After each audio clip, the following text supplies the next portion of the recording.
تو این ویدیو میخوایم در مورد ریورب های پلیت صحبت بکنیم.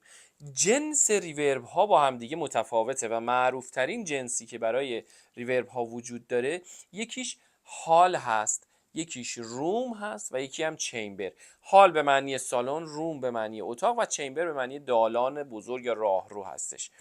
اما غیر از این ریورب ها ما ریورب های دیگه هم داریم مثل اسپرینگ ریورب و پلیت ریوربی که تو این ویدیو میخوایم در موردش صحبت بکنیم.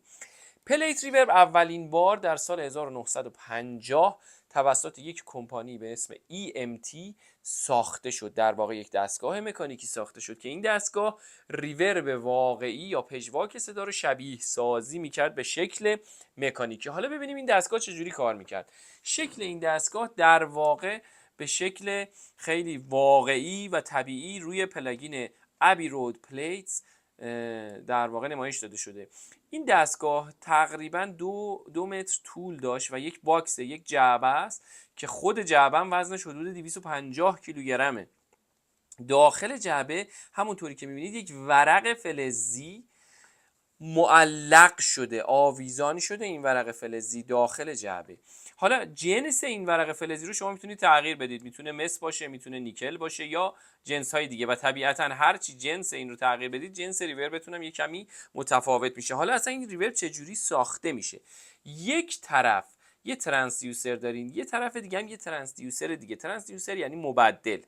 ترانسدیوسر اول میاد سیگنال صدا رو تبدیل میکنه به ارتعاشات و باعث میشه که این ورق فلزی که وسط این جعبه معلقه یه ارتعاشاتی داخلش ایجاد بشه. ترانسدیوسر دوم این ارتعاشات رو اون طرف ورق دوباره رکورد میکنه و به این ترتیب یک نوعی از ریورب به شکل مکانیکی ساخته میشه و شبیه سازی میشه که جنسش با جنس ریورب های دیگه مثل هال و روم و چیمبر فرق میکنه. به این نوع ریورب میگن ریورب پلیت.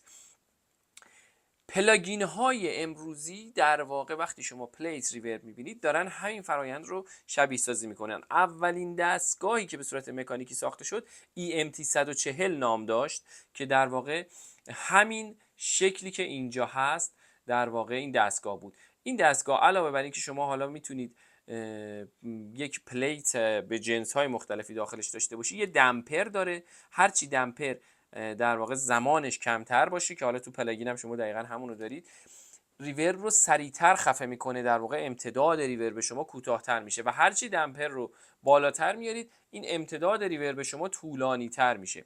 بقیه پارامترها مثل درای و وت یا مثل پری دیلی پارامترهایی که توی همه ریورب ها کاربرد دارن و دیگه به جنس پلیت مستقیما ربط ندارن. برای شبیه سازی ریورب پلیت یکی از بهترین پلاگین ها همین ابی رود پلیتس هست که مال کمپانی ویوزه، ولی دقیقاً این دستگاه EMT 140 توسط کمپانی UAD با پلاگینی به همین نام EMT 140 شبیه سازی شده. یک پلاگین دیگه EMT 250 هست که مدل های بعدی که کمپانی EMT ساخت رو شبیه سازی میکنه.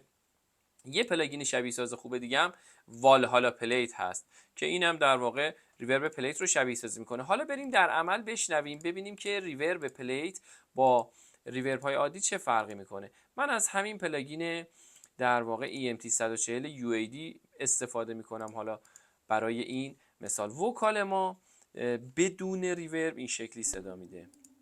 It's getting cold on this island.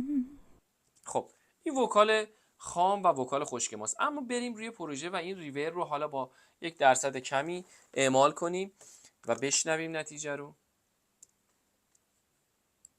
It's getting cold on this island.